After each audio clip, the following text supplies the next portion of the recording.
بسم اللہ والحمد للہ والصلاة والسلام علی سیدنا و مولانا رسول اللہ وعلی آلہ وصحبہ ومن والاه اما بعد۔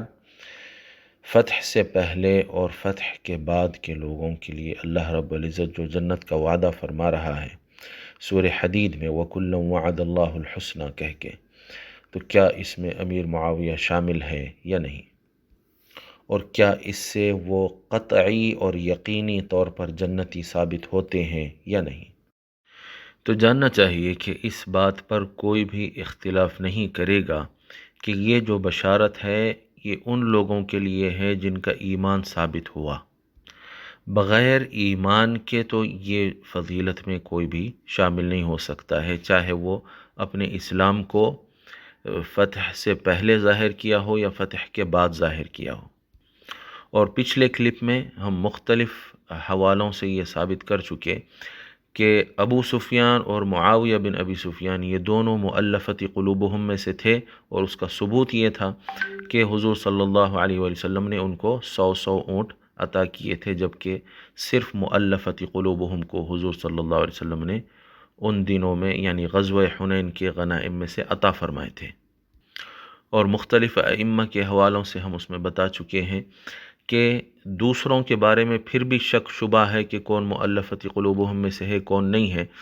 اور لیکن ابو سفیان اور معاویہ بن ابی سفیان کے متعلق بالکل کوئی شک ہی نہیں ہے۔ اور مؤلفت القلوب کون ہے؟ جو ابھی ٹھیک سے مسلمان نہیں ہوئے ہیں، چہ جائے کہ مؤمن ہو، یعنی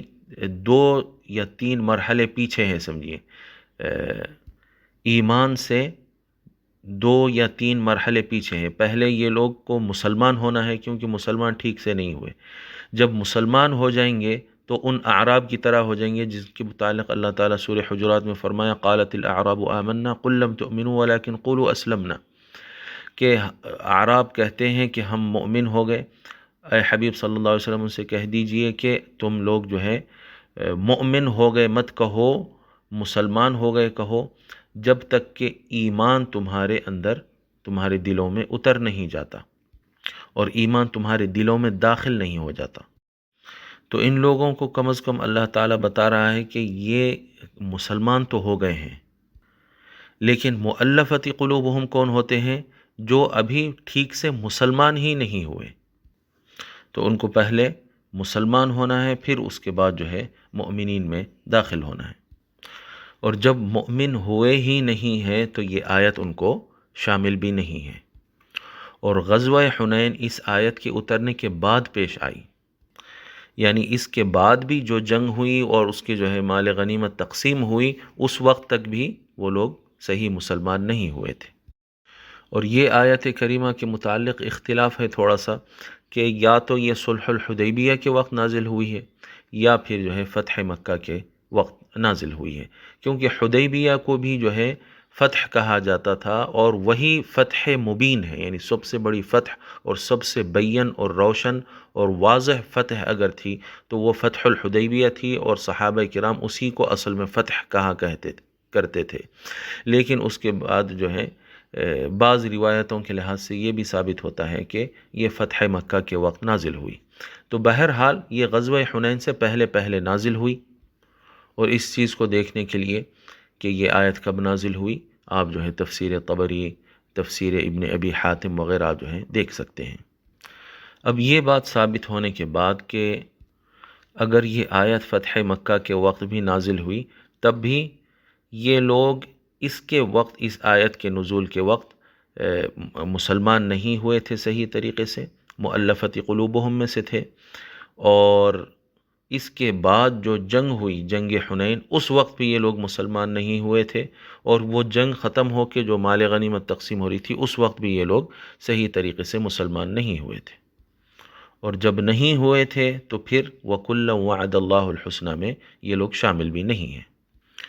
اور پھر اللہ رب العزت اس سے 3-4 آیت پہلے جو فرما رہا ہے وَمَا لَكُمْ لَا تُؤْمِنُونَ بِاللَّهِ، کہ کیا ہو گیا ہے تمہیں کہ کیوں ایمان نہیں لاتے، اس طرح جو ڈانٹ رہا ہے اللہ رب العزت، اس کے مخاطب اول یہ لوگ ہیں ابو سفیان، معاویہ بن ابی سفیان، اور جو مؤلفت قلوبہم تھے، جو صحیح طریقے سے ایمان نہیں لا رہے تھے ابھی، اور تفسیر آلوسی آپ دیکھ سکتے ہیں، وَمَا لَكُمْ لَا تُؤْمِنُونَ بِاللَّهِ کے تحت آپ فرماتے ہیں مسوق لتوبیخہم علی ترک الایمان، کہ یہ جو ہے لائی گئی ہے ایمان کو ترک کرنے پر ان کو ڈانٹنے کے لیے، کہ اب مکہ بھی فتح ہو گیا تو اس کے باوجود تم لوگ ایمان نہیں لاتے. یہ میں اپنی طرف سے تشریح کر رہا ہوں، یعنی اس وقت کے ماحول کو آپ سمجھنے کے لیے. تو ایمان کے متعلق ڈانٹنے کے بعد اللہ رب العزت پھر انفاق فی سبیل اللہ کی جو شرط بتایا نا، میں 3 شرطیں اللہ رب العزت رکھائی وَكُلًّا وَعَدَ اللَّهُ الْحُسْنَى میں داخل ہونے کے لیے، ایک ایمان، اور دوسرا انفاق، اور تیسرا قتال. تو پہلے ایمان پہ ڈانٹا کہ تم مومن کیوں نہیں ہوتے، پھر اس کے بعد ڈانٹا کہ تم جو ہے اللہ کی راہ میں خرچ کیوں نہیں کرتے، جیسا کہ تفسیر قرطبی میں آتا ہے. امام قرطبی رحمۃ اللہ علیہ فرماتے ہیں اس آیت کے تحت کہ وَمَا لَكُمْ أَلَّا تُنْفِقُوا فِي سَبِيلِ اللَّهِ فَمَعْنَى الْكَلَامِ التَّوْبِيخُ عَلَى عَدَمِ الْإِنفاق، کہ اللہ رب العزت اس میں ڈانٹ رہا ہے کہ تم اللہ کی راہ میں کیوں خرچ نہیں کرتے ہو. اور تفسیر البحر المحیط میں آتا ہے انبہم علی ترک الانفاق فی سبیل اللہ، کہ اللہ تعالیٰ اس میں ان کو ڈانٹ ڈپٹ کر رہا ہے اللہ کی راہ میں خرچ کرنے کو چھوڑ دینے پر. اور ظاہر ہے پہلے کے جو لوگ تھے جیسے مہاجرین ہے اور انصار ہے، ایسے جو کبار الصحابہ ہے، سابقین فی الایمان لوگ ہے، تو ایسے لوگوں کے متعلق تو ظاہر ہے یہ آیتیں نہیں ہو سکتی، نہ ان کو جو ہے ایمان کا حکم دیا جا سکتا ہے کہ تم مومن کیوں نہیں ہوتے، وہ اس پہ ڈانٹ ہو رہی. اور جو ہے انفاق کے معاملے میں بھی وہ ایسی کنجوسی کرنے والے لوگ نہیں تھے، وہ تو اپنے گھر بار کو، سب کچھ کو، تجارت کو، پیسے کو، سب کچھ چھوڑ کے حضور صلی اللہ علیہ وسلم کی خاطر، اللہ اس کے رسول کے لیے ہجرت کر کے آ گئے تھے. وہ تو اس طرح کے لوگ تھے. تو یہ ڈانٹ ڈپٹ جو شروع ہوئی ہے یہ بعد میں اسلام میں جو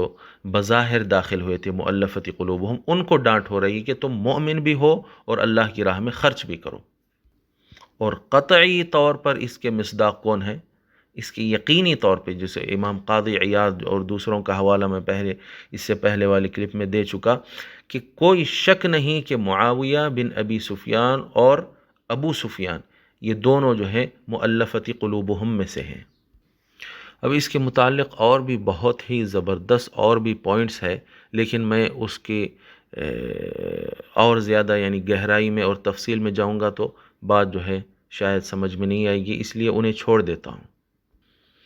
اور دوسری آیت کی طرف آ جاتے ہیں جو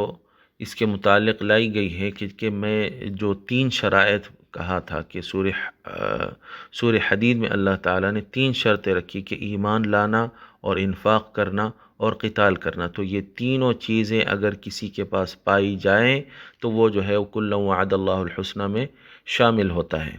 تو اس پر ایک آیت جو ہے پیش کی گئی تھی سورہ نساء کی آیت نمبر 95، جس میں اللہ تعالیٰ فرماتا ہے کہ لا يستوي القاعدون من المؤمنین غیر اولی الضرر والمجاہدون فی سبیل اللہ، کہ بغیر کسی عذر کے جو مؤمنین جہاد کرنے سے جو ہے بیٹھ جاتے ہیں اور جہاد کرنے کے لیے نہیں جاتے، اور یعنی وہ لوگ اور اللہ رب العزت کی راہ میں اپنے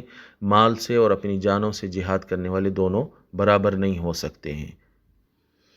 پھر اس کے بعد اللہ تعالیٰ فرماتا ہے وَكُلًّا وَعَدَ اللَّهُ الْحُسْنَى، لیکن اللہ رب العزت اور اللہ رب العزت یہ دونوں قسم کے لوگوں کو، جو جہاد کے لیے نکلے اور جو جہاد کے لیے نہیں نکلے، جہاد کرنے سے بیٹھ گئے، تو ایسے دونوں لوگوں کو اللہ رب العزت جنت کا وعدہ فرما رہا ہے.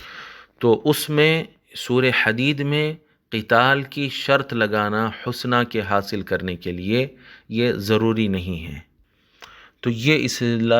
اس آیت سے استدلال کرنا بالکل غلط ہے، کیونکہ سورہ نساء کی جو آیت ہے جس میں آپ قتال کے لیے جاؤ یا نہ جاؤ، دونوں صورتوں میں جنت کا وعدہ جو کیا جا رہا ہے یہ ان لوگوں کو ہے جو ابتدائے اسلام میں اسلام قبول کر لیے تھے، کیونکہ یہ آیت جنگ بدر کے متعلق اتری ہے، جیسا کہ آپ تفسیر ابن کثیر میں جو ہے دیکھ سکتے ہیں.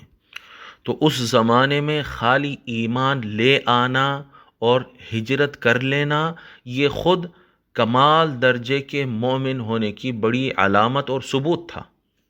کیونکہ اس وقت آخری کمزوری کی حالت میں مسلمان تھے، اور اس وقت مسلمان ہونا، مومن ہونا، ایمان کو قبول کرنا، تمام عرب سے جو ہے دشمنی مول لینا تھا، اور جو کچھ اپنے پاس مال پیسہ ہے سب کچھ جو ہے کھو دینے کے مترادف تھا، اور سارے خاندان اور سارے قبیلے سے جو ہے دشمنی مول لینا تھا۔ اس لیے ان کے لیے یہ شرط نہیں رکھا کہ آپ لوگ جو ہے اگر انفاق کرو گے ایمان لانے کے بعد، پھر قتال کرو گے تو آپ کا ایمان ثابت ہوگا اور آپ جو ہے جنت کے حقدار ہوں گے۔ نہیں، اس حالت میں نبی کے ساتھ جب تم ایمان کو قبول کر لیے ہو تو گویا کہ ہر قسم کی قربانی آپ دے چکے ہیں اور آپ سچے مومن ہیں، اس لیے آپ جو ہے جنت کے مستحق ہو گئے ہیں۔ لیکن بعد کے جو لوگ تھے، نہ ان کا ایمان صحیح تھا، اور وہ جو ہے اللہ کی راہ میں خرچ کرنا تو دور کی بات ہے، وہ اللہ کی راہ کے خلاف، مسلمانوں کے خلاف جو ہے جنگیں کرنے کے لیے خرچ کرتے رہے۔ چنانچہ سورہ انفال میں اللہ رب العزت فرماتا ہے ان الذین کفروا ينفقون اموالهم لیصدوا عن سبیل اللہ، کہ جو کفار ہے وہ اپنے مال کو جو ہے خرچ کرتے ہیں تاکہ وہ اللہ کے راستے سے لوگوں کو ہٹائیں، تو یہ لوگ جو ہے خرچ کریں گے، پھر یہ ان کا خرچ کرنا ان کے اوپر حسرت بنے گا، پھر اس کے بعد یہ لوگ ہاریں گے۔ والذین کفروا الی جہنم یحشرون، اور جو یہ کفر کرنے والے ہیں جہنم کی طرف جو ہے ان کا حشر ہوگا۔ اس کی تفسیر میں امام ابن کثیر نقل کرتے ہیں حضرت مجاہد اور سعید بن جبیر اور حکم بن عتیبہ اور قتادہ اور سدی اور ابن ابزہ سے، سب سے جو ہے یہ روایت کرتے ہیں کہ انہا نزلت فی ابی سفیان و نفقتہ الاموال فی احد، یہ ابو سفیان کے متعلق نازل ہوئی، اور جو ابو سفیان اس وقت اپنے پیسے کو کفار کے مسلمانوں کے خلاف جو ہے جنگ احد میں حضور صلی اللہ علیہ وسلم سے جنگ کرنے کے لیے خرچ کیے تھے۔